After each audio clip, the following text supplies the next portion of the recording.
So this came out this morning, actually came out yesterday, out of the Institution of International Financing, indicating that the low interest rates that we've been experiencing around the world are fueling a debt surge by corporate America, private America, and yes, government bond issues and corporate bond issues.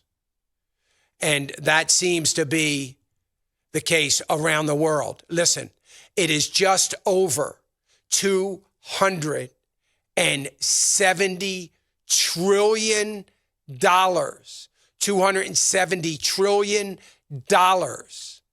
of global debt right now. Let me just say this. That adds up to 365% of the world's GDP. Listen, the surge in debt is going to be the same thing that is going to be the fuel, the gasoline on the fire of bankruptcy and a surge of bankruptcies. It could create massive global layoffs to the likes of which we have never seen. And the question is, of course, how do we stop it?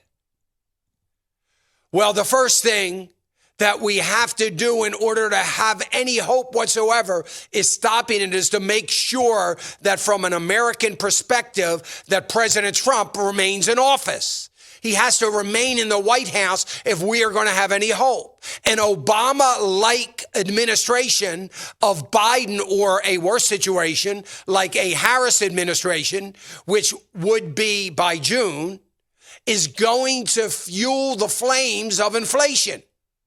Yes, will inflations create the layoffs? Yes, they will contribute and cause layoffs, but it's also going to be likely to cause a tightening in world money supply. In other words, interest rates are going to go up. None of this debt, or very little of this debt, is fixed interest rate. It's a floating interest rate tied to the government's rates.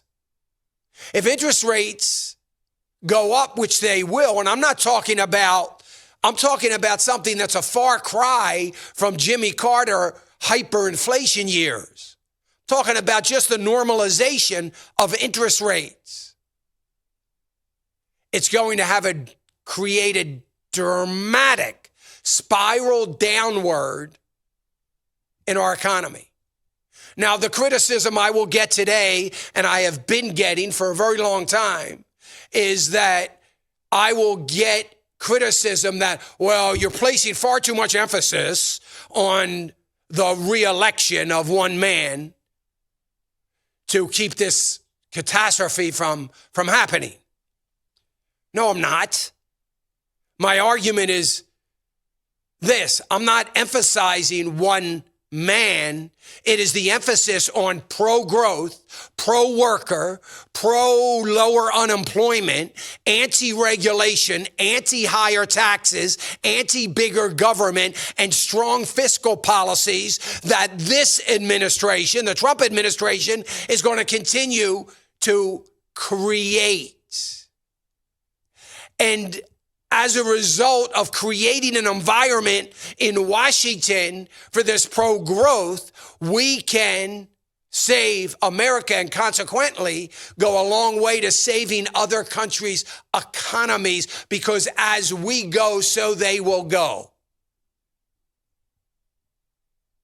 It is this creating of the environment in Washington that is going to save America. Not one man, but it's the one man, the leadership at the very top, that is going to permeate his cabinet, his legislative branches, his judicial branches, the Department of Defense. And it's going to trickle through Wall Street and corporate America and manufacturing and factories and productivity throughout the land. It is that is going to save us, and it's only that. Hey, remember to click the subscribe button right here on the screen, and don't forget to hit the notification bell so you'll be notified when new content is added. And more importantly than anything, you don't want to miss all 3 live hours of Financial Issues every day from 9 to noon. And you can watch it on FISM.tv. That's FISM.tv.